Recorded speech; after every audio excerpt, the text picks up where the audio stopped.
You're listening to Finish the Damn Book, the podcast for procrastinators. Susie Schaefer, known as the Book Doula, works with authors and publishing professionals to turn stories into movements that make an impact. Welcome to this episode of Finish the Damn Book. I'm your host, Susie Schaefer. My guest today is Sierra Melcher, an award-winning, best-selling author, international speaker, and educator. She is the CEO of Red Thread Publishing, an independent nonfiction publishing house devoted to amplifying impactful voices. Sierra has guided more than 400 authors from 32 plus countries in writing and publishing meaningful nonfiction and has overseen the publication of 75 books to date. While the company centers and elevates women's voices, it works with authors of all genders who are committed to thoughtful leadership, integrity, and social impact. Sierra is the author of 19 books and holds a master's degree in education. Her work focuses on writing as a tool for leadership, legacy, and cultural change, with an emphasis on community, collaboration, and sustainable creative practice.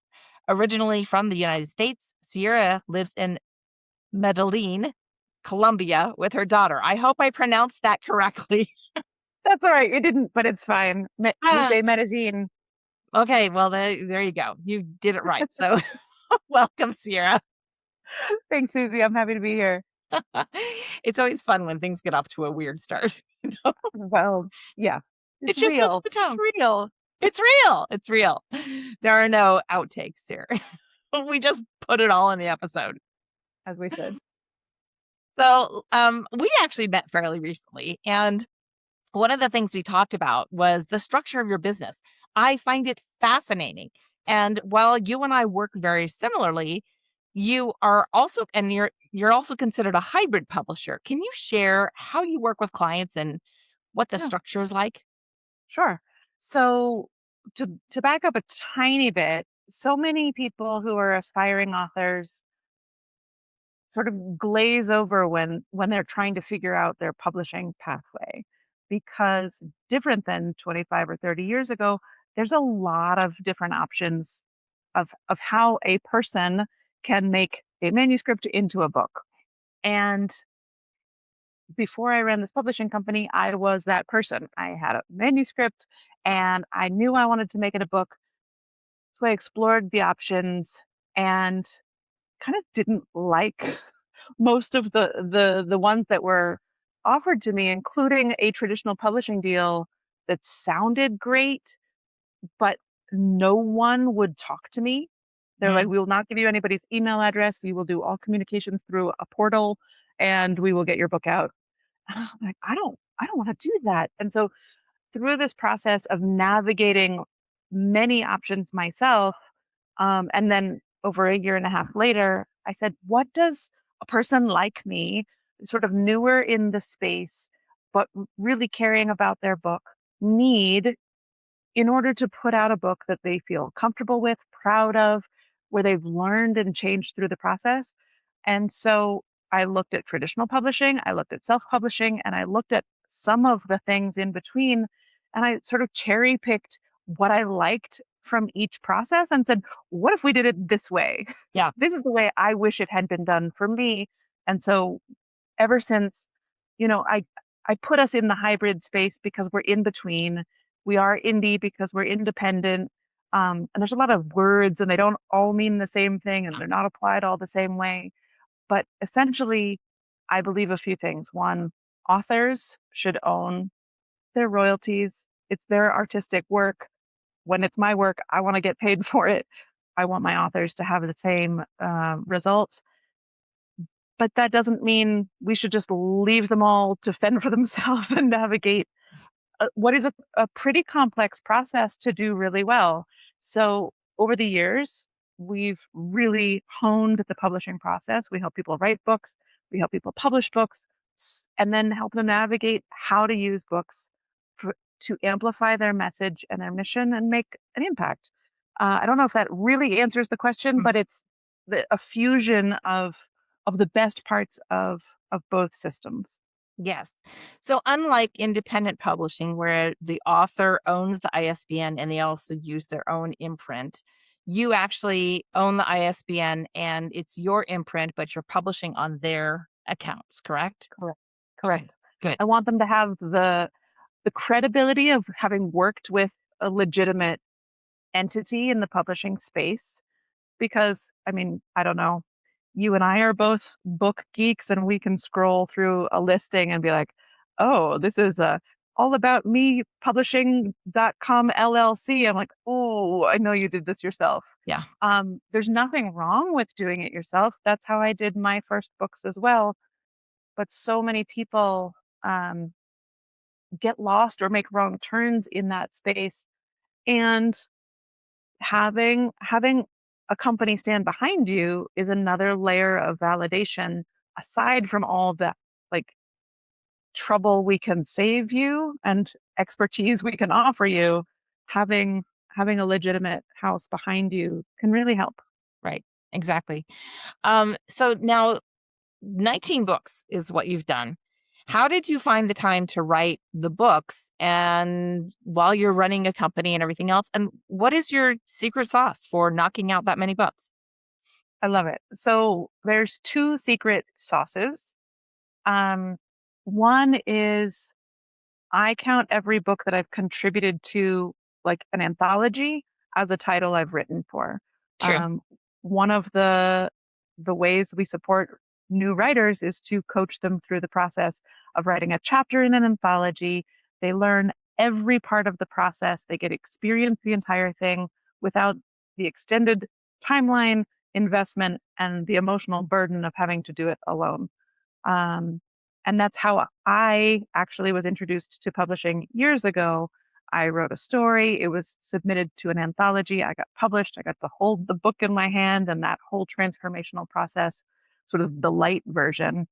And because I think it's such a great gateway drug, if you will, to publishing, it's a place to cut your teeth and see if you like it.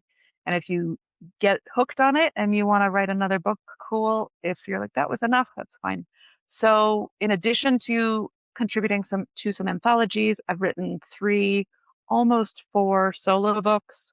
And then I've written a chapter or more for each of the anthologies that my company's released in the last 6 years. Mhm. Yeah, actually, and it's funny because that's kind of how I got started too. I started working in the industry, but then was initially published in an anthology. So, and you're right, it is a great way for an author to dip their toe in the water and see if this is something they want to move forward with, or if they say that was fun, that's enough, I'm good. Great. I'm a Right? published author. I'm gonna sit the next one out. So contributing to an anthology is one of the ways. The other way, because I'm, running my own company, I'm a single parent in a foreign country. There's always things to pull us away from our writing. But the other piece that has allowed for me to be relatively prolific in my work is some a system that I've cultivated over the years. It's a cyclical creative methodology, leaning on phases of the moon and the seasons, both actually but metaphorically, so that I'm not just always trying to produce. I recognize a productive season, a reflective season, a time of rest, a time of planning before I jump into the next productive season.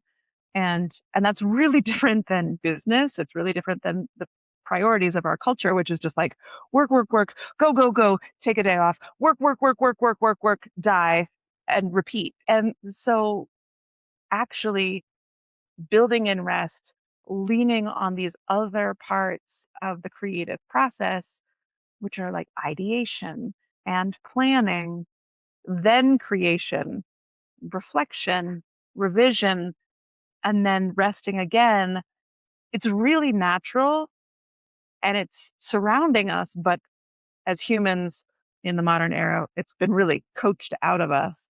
So I've been leaning back on that process. It's one of the ways that I support our authors to be successful, and it's the one what I keep falling back on when I'm trying to put another work in the world while doing everything else.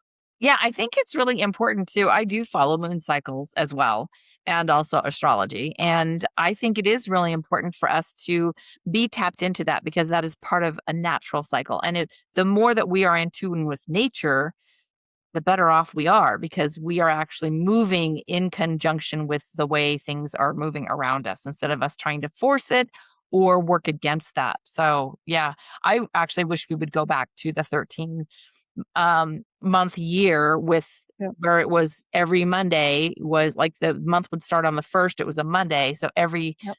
every Monday would be the same date for every month.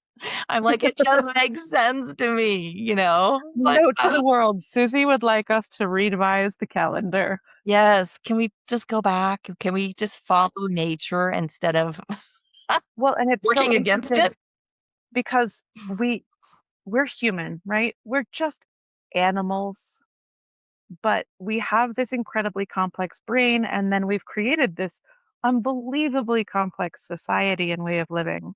And we're trying to use our brain kind of to outsmart Mm, our animal bodies. And most of the dis-ease that we experience in the world is a result of that's not quite cutting it anymore. We're brilliant, exactly. but maybe we could use our smarts to figure out that a nap is just as useful as like another task. Right. Can you share a little bit about your first experience with your first book and Mhm. writing that chapter?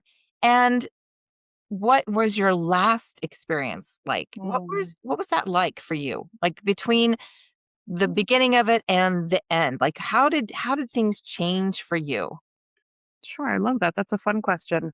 Um, well, like so many of the authors that I speak with, I didn't believe I was a writer and I didn't think I had anything worth saying. And I was pretty committed to not being a successful writer. The stories that I had constructed about myself, I'm dyslexic from childhood, so learning how to read was really challenging.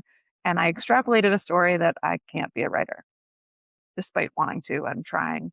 Um, and then struggling and failing, air quotes, failing, I put the dream aside because I didn't have a community. I didn't have anybody showing me how.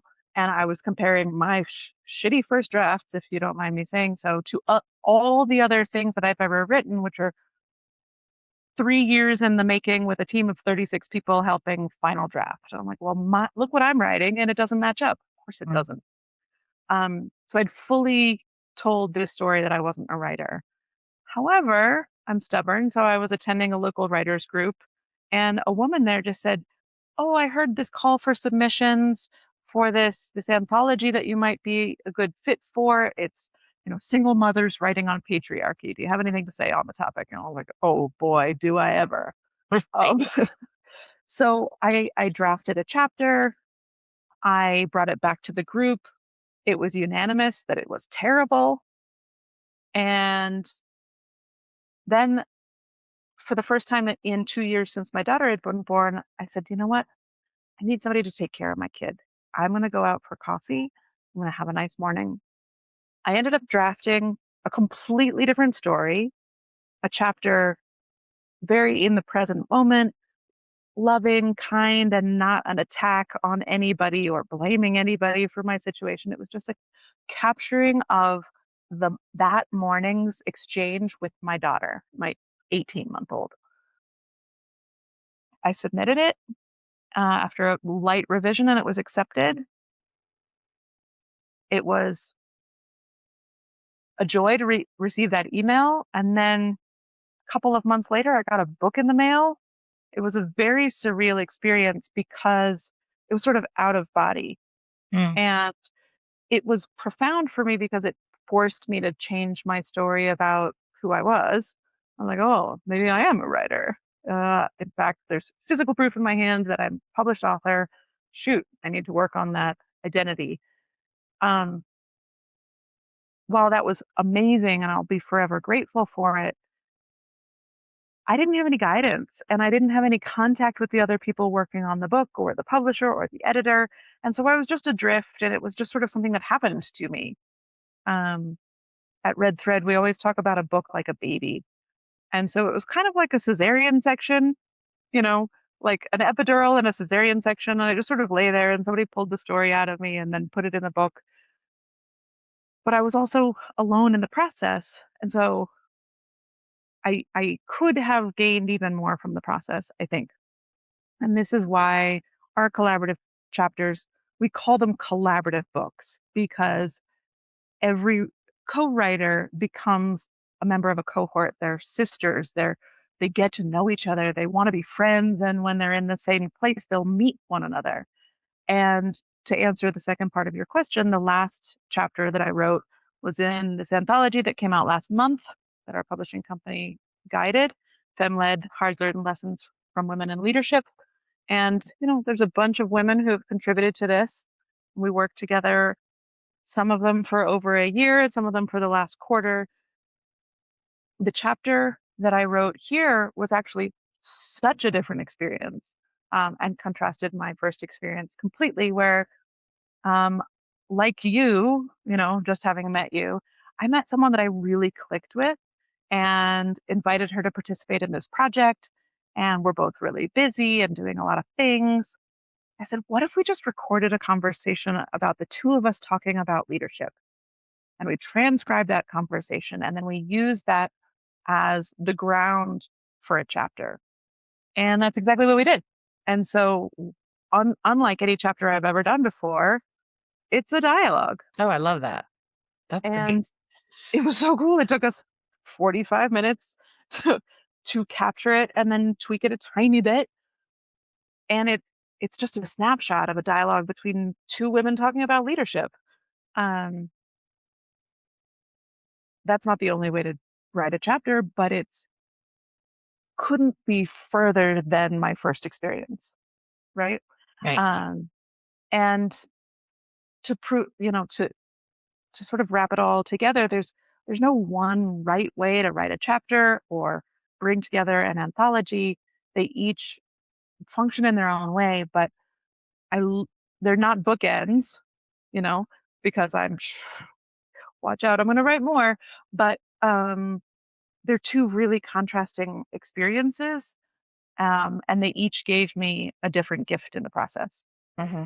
Yeah. And I think one of the really wonderful things about anthologies and being able to bring together groups of people to do the writing piece of it is that it really does help them flex that writer muscle so that they can put that imposter syndrome to bed. Because you know what?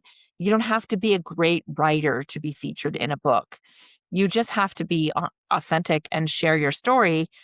We let the editors make it perfect, right? That's what their job is. And so, a lot of people think, oh, I'm not a writer, like you did at the very beginning.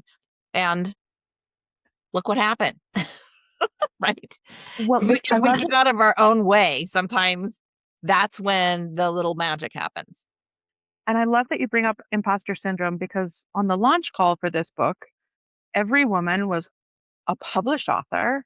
Mm, She had gone through the process, and more than half of them still brought up imposter syndrome.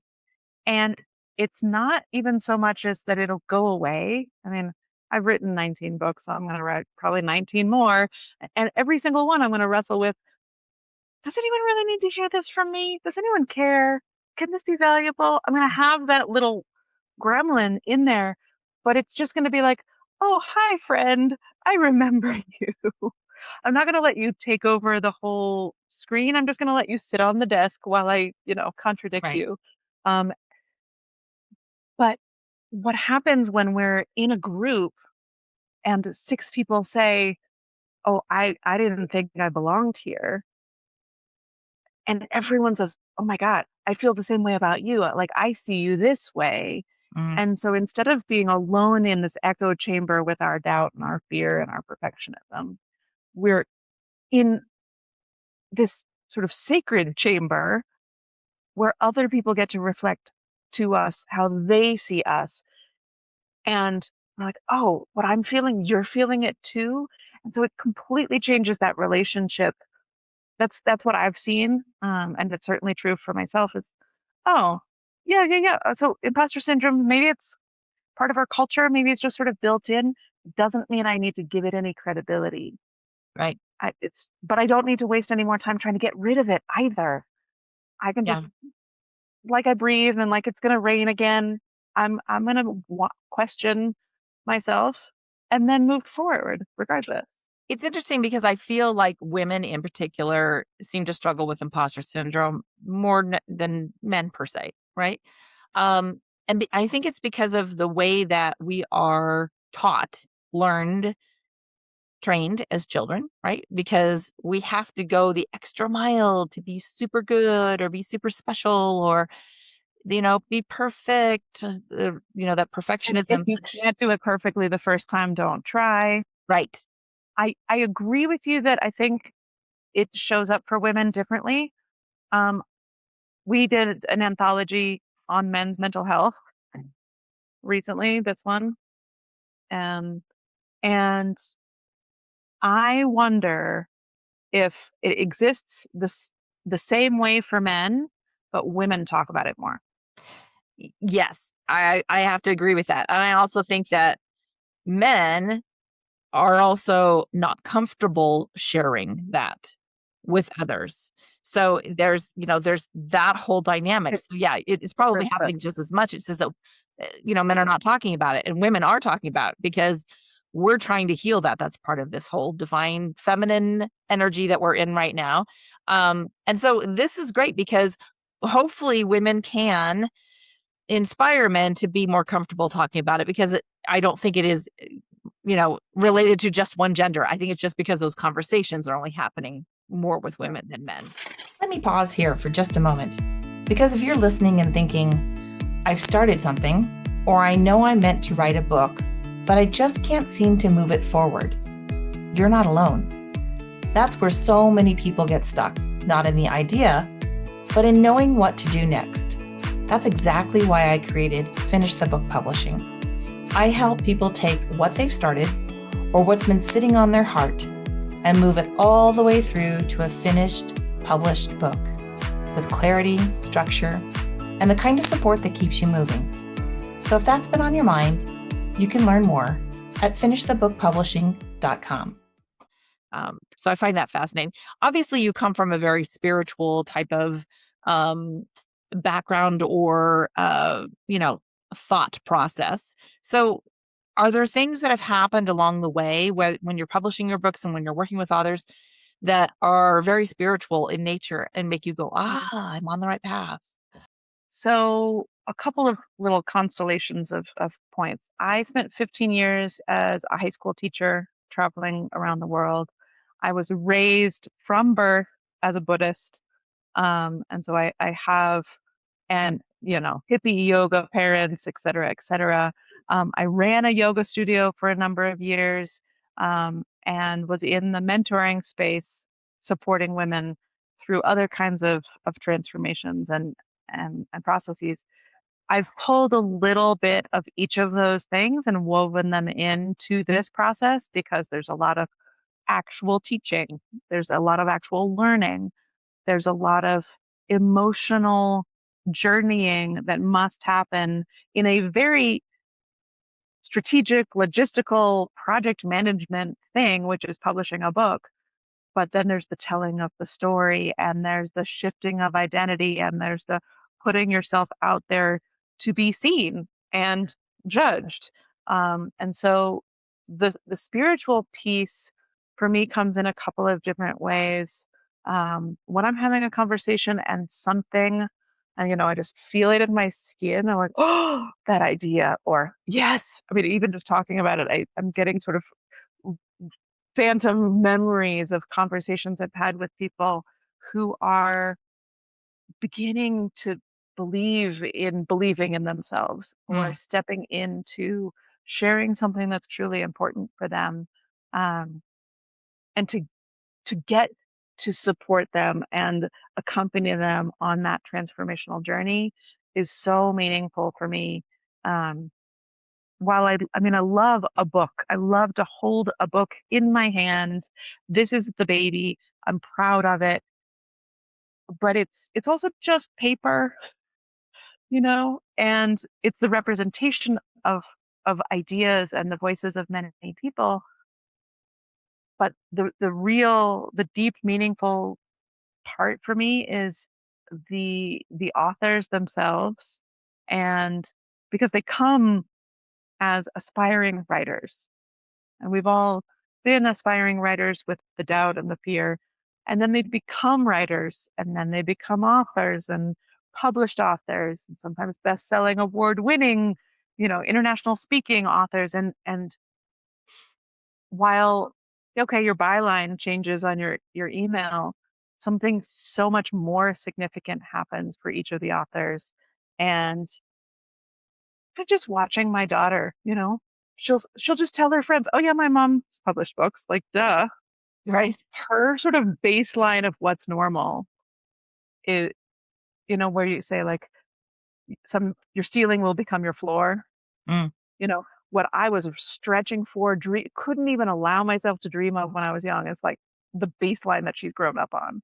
Like, yeah. of course, she's like, "Yeah, I could just write a book." I was like, "Oh my god, oh my god," because it shifts our understanding of what we're capable of. And for me, I can't think of anything more profound or spiritual than sort of cracking that nut of like what's possible. Yeah. And I do feel that the transformation that we see with authors, because there's so much healing that goes on in them sharing their story and overcoming imposter syndrome, perfectionist behavior, all of those kinds of things, people pleasing, all of that. I do feel like that healing is a very spiritual thing.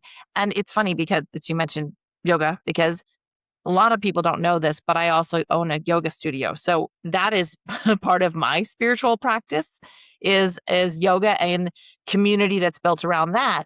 And when you work on a book where you've got multiple authors, you're creating community around that book. And so these are people that never would have known each other otherwise, most likely.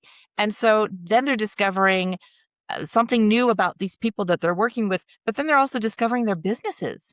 And I do Yep. find that a lot of times too, those authors will actually start supporting each other's businesses. Yep. And that's how we grow this. That's how we do, uh, we turn our work into something that is bigger than us. Right. Yep. There's sort of an unlimited cross pollination of what happens when you bring people together with any sort of common or unified intention, purpose. It's a lot of times people ask me, like, "Tell me what I should write about. You're in charge of the book." And I said, I just came up with a theme. As long as you can find your space in here, we're good, because I'm not going to micromanage people's interactions or the stories that they have to share.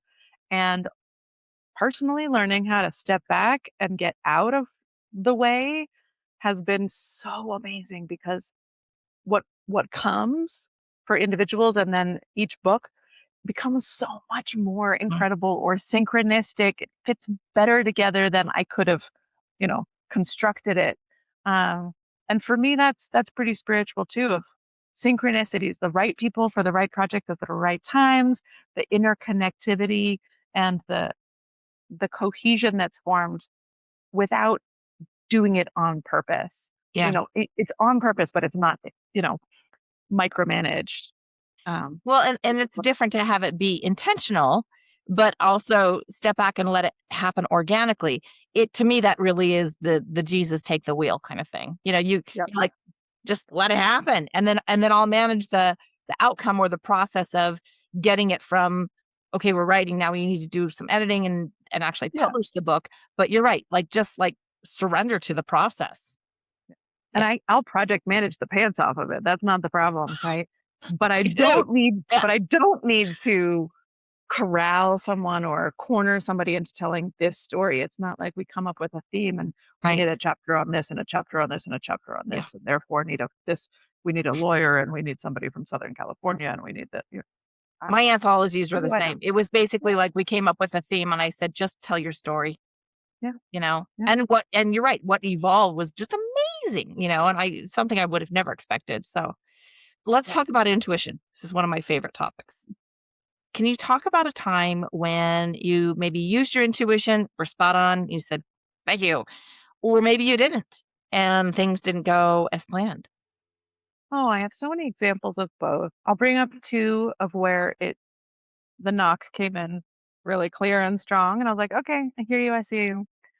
It was super, super clear that I needed to open a publishing company. Mm.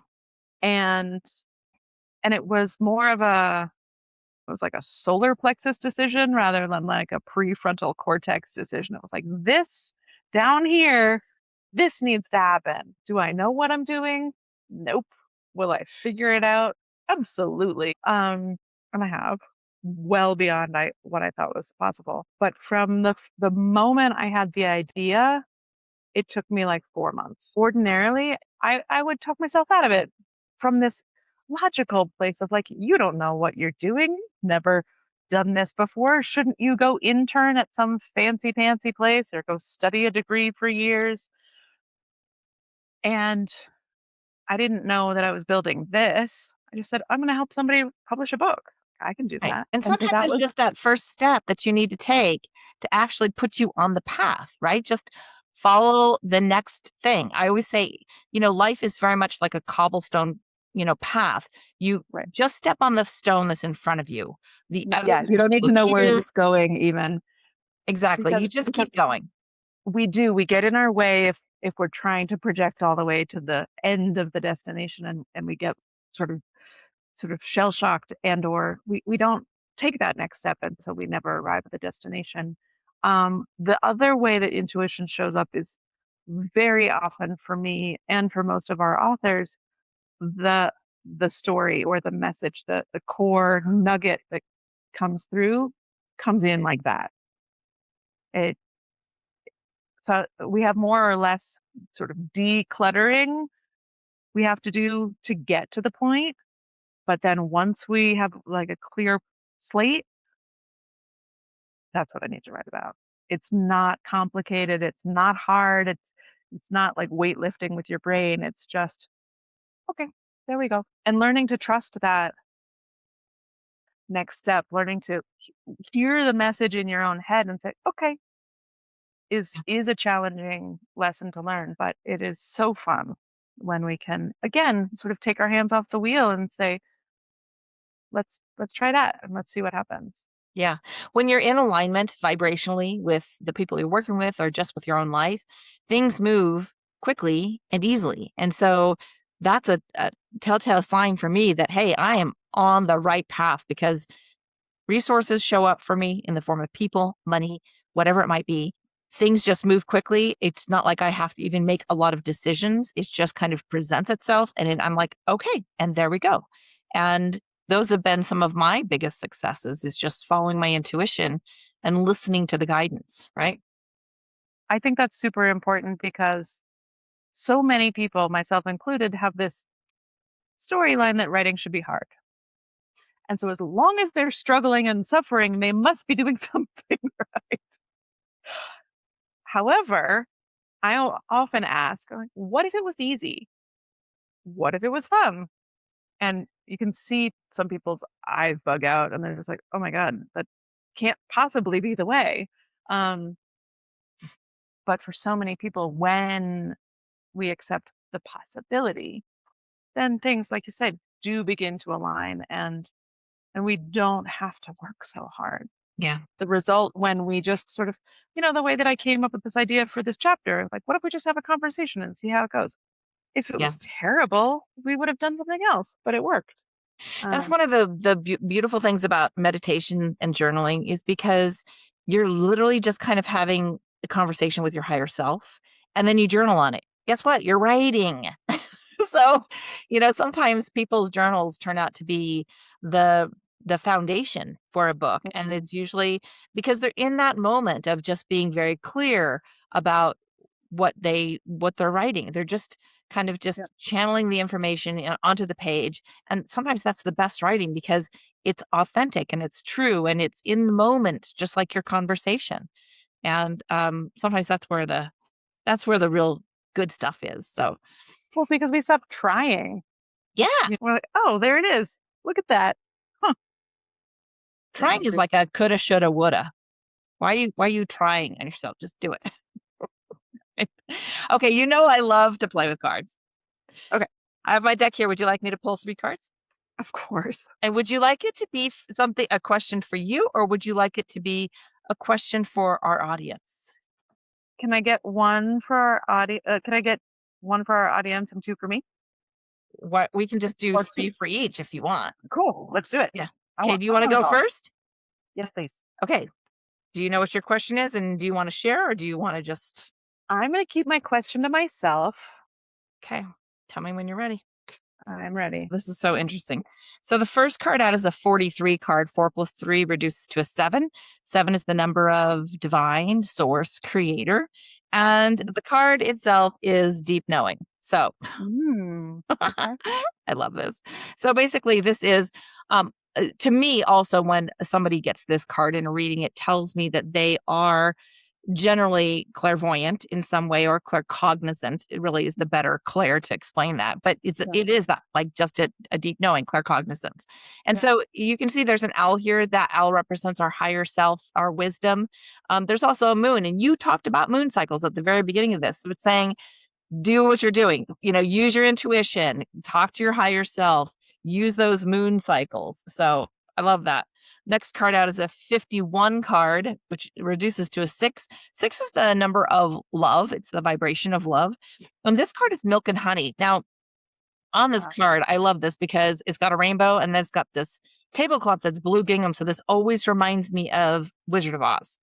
And there's an elephant that's playing in a bowl of milk and honey. Elephants are super, super smart. So it's saying, really tap into your, that whimsical part of yourself that's like Dorothy, right? So more playfulness and things like that. It's also, there's blue. So blue is throat chakra. And a lot of times too, when we are not well or our throat chakra is taxed, honey is a great way to soothe that. So it's saying, just be aware of your throat chakra, speak your truth, be authentic. Let's see what your third card is. Oh, this is interesting. It's a 31 card, so that reduces to 4. 4 is the number of balance and stability. I like to think of it as stable like a table because the table has 4 legs, and the card itself is Y. And so this is interesting because when I get this with somebody who's working in the publishing industry, there's a little book on here that has wings. And so it always reminds me of Akashic records. So you may have an opportunity to have an Akashic records reading, or you may actually have a really good connection to the Akashic records. But yeah, it's really saying tap into your why, like go back to the basics of things. And she looks very tribal on this. So you may have a connection in a past life. Banners, past life indicator. You may have a past life, possibly as somebody who was tribal or indigenous. And what if that lesson was that you learned? Oh, I just got like that you may have been like a shaman or like a history keeper, a record keeper for some type of tribe, where you were the one who kept the stories intact. Wow, that's wild. Doing it now. You might do a meditation on that, find out. Wow, that's really wild. Yeah. So that's part of your why, is because like your role is to, keep the legacy alive, really, for people, families, women in particular. So that's Love it. fascinating. That tracks. Wow. Thank you very much. I'm Yeah, glad you're I welcome. didn't skip on that one. But do you And want what to do we share what have your for our question was? audience? It was sort of an open-ended, where am I going? What do I need? Oh, so yeah, going back to your why. Yeah, why, trusting yourself, your intuition. And I feel like that whole, milk and honey is do what makes you happy. Do what brings you joy, and that will become your passion, Revolutionary. I love it. right?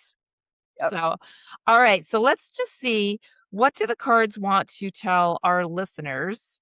Oh, they just want to fall out of the deck. This is so wild. Okay, so the first card is a 22. So 22 is a master number. It's the master builder. So for our listeners, if you're thinking about building something, a legacy of your own, writing a book, something like that, step into it, because the card is blessed. It's saying you are being blessed by the angels to do this kind of work. And you can see, this is so fascinating too. She's inside of a shell, but she's coming out of her The shell. So Nautilus what it's stone is one of those. Yeah. Yeah, so it's saying when she comes out of her shell, there's the confidence, there's all the things that you need. It will help you build whatever this is that you want to build. So I love that. It's a beautiful card. Also has a lot of purple on there. So amethyst. If somebody is feeling, I'm not sure, amethyst it's a great stone to wear, but also it's protection. I actually keep an amethyst in my car and have avoided I don't even know how many accidents. So yeah, amethyst could be a really important crystal for our listeners. The next card is a 5. 5 is the number of change. So it's saying when we have change, and this card is orphaned. It's saying when we have change, there are things that we have to let go of. Sometimes it's people, sometimes it's behaviors, sometimes it's things that are toxic to us, right? So it's saying you may feel orphaned as you go through change and as you step into this, whatever this is that you're building. But that's okay because you're opening up. Like it's the same thing. You have to let something go in order for something new to come in, right? It's the same thing. I have this thing that I do. I use those black velvet hangers in my closet. My rule is you cannot bring something new into the closet if there's not a hanger for it.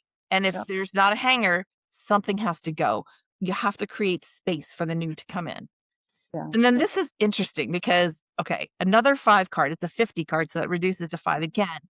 The card itself is No Place Like Home. Another nod to Wizard of Oz. And it's saying that this is the home, right? Like the home is sitting out in space, but in the center of it is where the light is. So it's saying home is where the heart is. So, if you're embarking on a new journey and there's going to be change, it's okay because you are still that same person. Sure, you're going to go through changes too, but really just stay grounded. Just stay within your home, within your heart, and you'll be fine. So beautiful message. Love that. Amazing. That was fun. Thank you. So cool. And it's interesting that there was a connection between your cards and their cards. I always find that interesting. The whole Wizard of Oz theme. I love it. Interesting, right? I'm gonna buy myself some crystal red ruby slippers. You do have Red Thread Publishing. So I do. red is the power color for you, right? So maybe bring a little bit more of that into it. I don't know. That's interesting. Fun. Yeah. So how can people find you and work with you, Sarah? Yeah, absolutely. The internet's this cool tool. So website, social media, all the things, redthreadbooks.com. We have a special community that's really open to lots of folks because it's a lot to sort of find a book coach or commit to a process. And so there's 333 people in my community right now, no surprise. That number. And I thought you'd like that. Where we're just sharing ideas, people from all around the world, mostly nonfiction, but there's some fiction writers in there. Some of them are aspiring wallflower, still just sort of getting their feet wet. And the community's great. It's on School. It's called Write Your Book. And so anybody's welcome in there. There's a 7-day free trial. We have weekly writing sessions and guest experts and lots of fun. We're on Instagram and LinkedIn and social media and all the things. But our website's a really good place to start if you want to talk to us. And the community is probably the best place if you want to just come hang out and snuggle for a while. Oh, I love that. I might come out and come hang out and snuggle. Come and snuggle. I love it. And do you have any final words of wisdom, Sarah? Well, write your damn book. I swear, people, I do not tell them to say that, but it seems like it's so fun. Almost every episode, people say it, and it's hilarious because I'm like, I did not tell them to say that. And the reason I say it is, I say it so often, it sounds basically the thing that I hear myself saying to people most often is, your book could change the world, but only if you write it. It's not going to do anybody a lick of good if it stays in your head, in your heart, on your laptop, printed out on your desk. It's not helping anybody, not you and not the person that you wrote it for. So if it can help one person move it forward, your story matters. It counts. So write the damn book, and the rest will follow. Yeah, I love that. Yeah, it's perfect. Well, this has been fun. Thank you for being here today. Thank you for inviting me, Susie. And if you found this interesting, I encourage you to join me for the next episode and be sure to subscribe. Until then, keep on writing so you can finish the damn book. We'll see you next time. You've been listening to Finish the Damn Book, hosted by Susie Schaefer. If you're serious about finishing the damn book and want to explore what that could look like for you, your next step is a conversation. You can book a consultation at finishthebookpublishing.com and find out what it would take to move your book forward.